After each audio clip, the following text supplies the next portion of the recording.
Hey, what's up, y'all? It's me, Kim A. I'm back, and I'm better. Hey, I'm back and I'm better.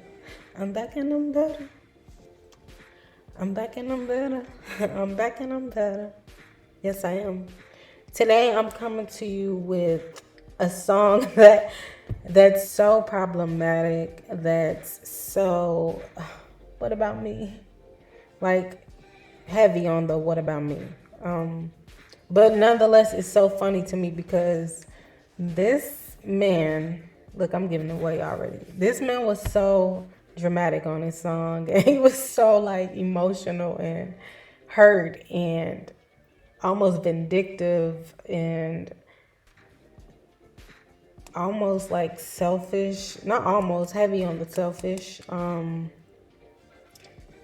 But nonetheless, again, it's like one of my favorite songs because it's funny to me, but this man also gave a good vocal. He gave us a good throat. He gave us a good vibrato. He gave us a good note, if you will. He gave it to us. Even though like the lyrics and everything is like funny but true. And I received an email from my boss and I wanted to read it. But the song that I'm coming to you with is a problematic fave. And it's funny because this month, the month of June, is Black Music Month. If you don't know, now you know. And I follow the Music Sermon on Instagram. I love her. I believe it's Naima. I think I'm saying it right. I love her on Twitter. I love her on Instagram. She's like a music library, I want to say. I couldn't think of a more fancy word in the moment, but she knows all about music and the culture, and she used to work in the music business, and she's just like super dope. She's over the Music Sermon page, and the month of June we celebrate Black Music Month because it's Black Music Month. And I believe today as in the 14th, it was the theme of the Black Music Month day was your problematic fave. So basically, your favorite song, like you like it, but not publicly, like because it's really problematic. Like, and for me, I picked "He's Mine, You Made Out of Once, But I Had Him All the Time." That was my song. But this song, I said all that to say this. This song falls in that problematic fave category, and I'm talking about "I Wish" by Carl Thomas. I wish I never known. Like, it's about, don't get me wrong, he really snapped, but it's also problematic. And it's funny, but he was really giving us a word.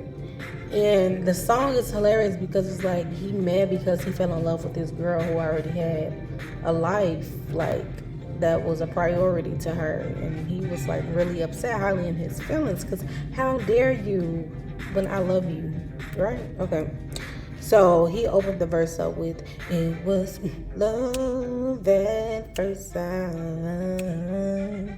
I know, from the way she looked at me." Come on, sing with me, y'all. Her eyes said it all. Y'all know the song. But no. He said, "Long days and nights we spent until she dropped the bomb on me." When she said that she... Oh, not me playing it, no. Not they're trying to get me in trouble. I'm going to have to delete that out. But he said, until she dropped the bomb on me, when she said that she was happily unmarried with children. And I wish I never met her at all. Even though I love her so, she got love for me, but she still belongs to someone else. And he said, I have to read the second verse too because it's important. He said, "It hurts so bad for sure because she wants to be with me, but she cannot be with me. She chose to stay at home so they could be a family. for the children. But what about me? And I wish I never met her. Like, what was wrong with him? You think that's okay?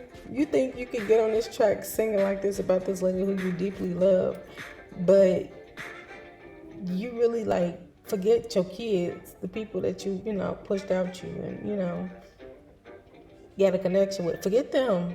What about me? I'm hurt right now. What about me? What about what I need? On his Jennifer Hudson flow. What about how I feel? What about me? Like, this man is hilarious, and it's like, but I love it though because he's so dramatic, and I live for like the dramatics of it. Like, he really was in his bag, and I miss songs like this, where dudes would break down and be like very like emotional and open and honest about how they feel. Like, I feel like dudes be trying to be too hard now. Like, even in like the new R&B, I feel like, I don't know, I just feel like they're not pouring into the wax like they used to. I feel like they're not.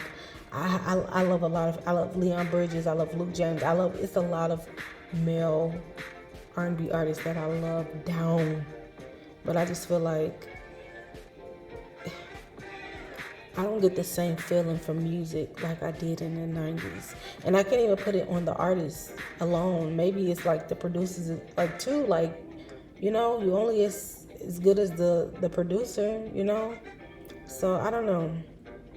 But shout out to like the male R&B artists that's out now. They are producing some dope, lovely R&B music. I want to feel that feeling again for music. I really do. And I love Avery Wilson as well. He's amazing. I love him too. But I want to feel that, like, put that emotion back. Beg. I miss when dudes were begging in R&B. Keep Sweat. You had Jodeci.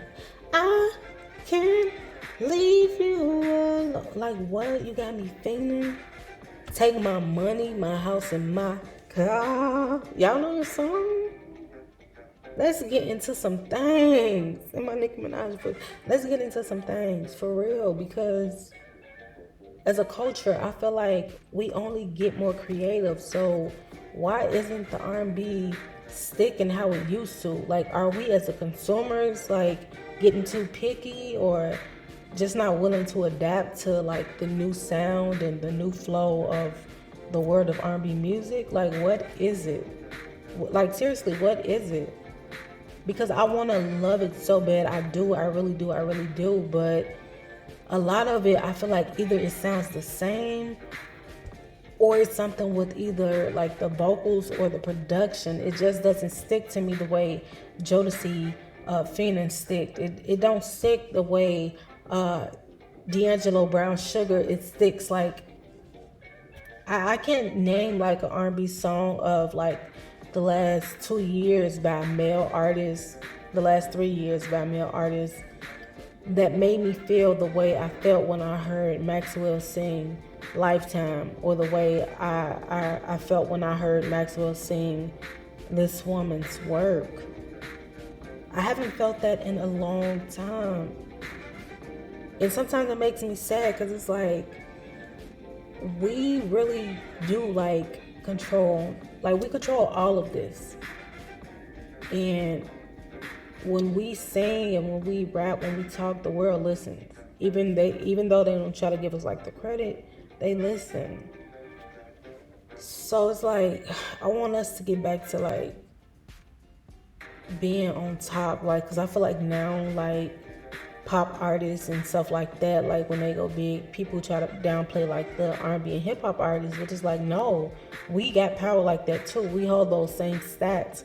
Look at Brandy in the 90s. Look at, Aaliyah in the 2000s. Look at like Destiny's Child and TLC. Look at all of these groups. We hit that international status with a lot of artists, not just like big artists like a Beyonce or like a Rihanna. No, all the girls were eating and the guys were eating as well, like eating collectively.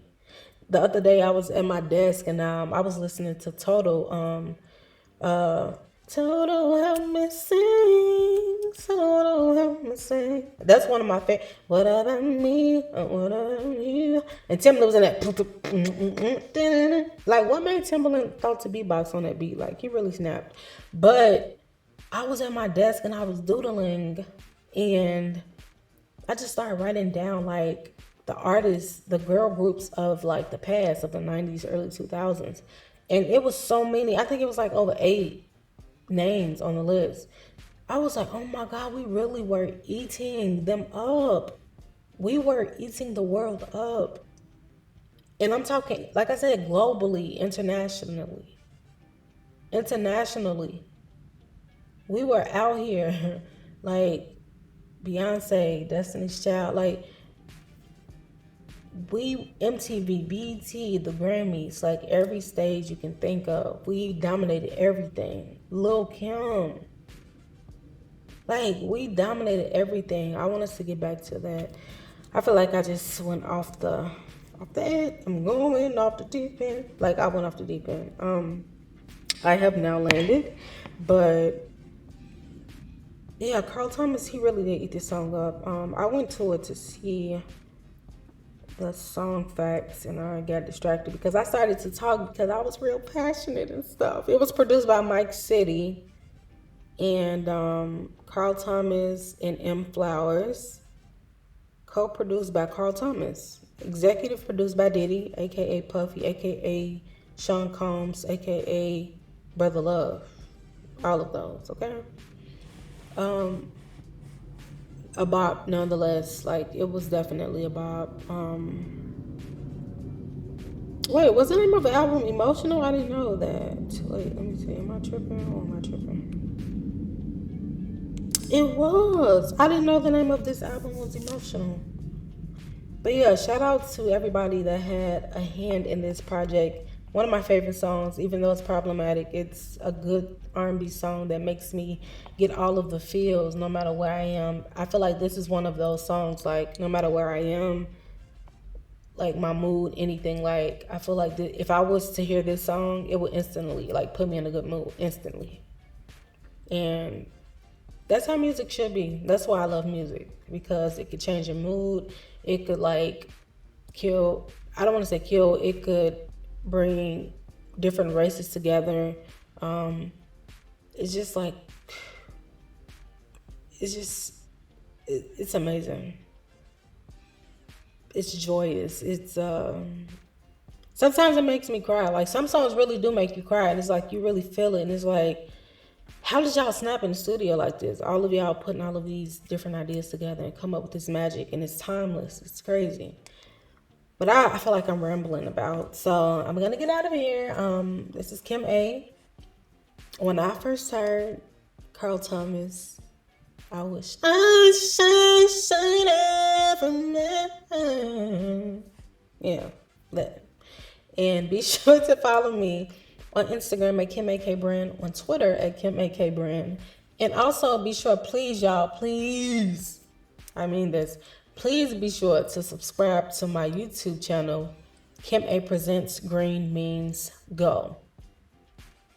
Yeah, hold on, I'm traffic, green means go. Green means go. Please subscribe, like, check out my new interview with Kia Smith, Arthur, mogul in the making, okay? She's a speaker. She's everything. She's every woman. It's all in her.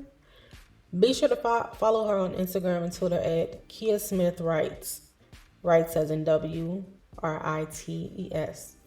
And be sure to follow me on social media, Kim AK Brand. Also, I already said this. I'm gonna say it again, but follow me on YouTube. Not follow me, but subscribe.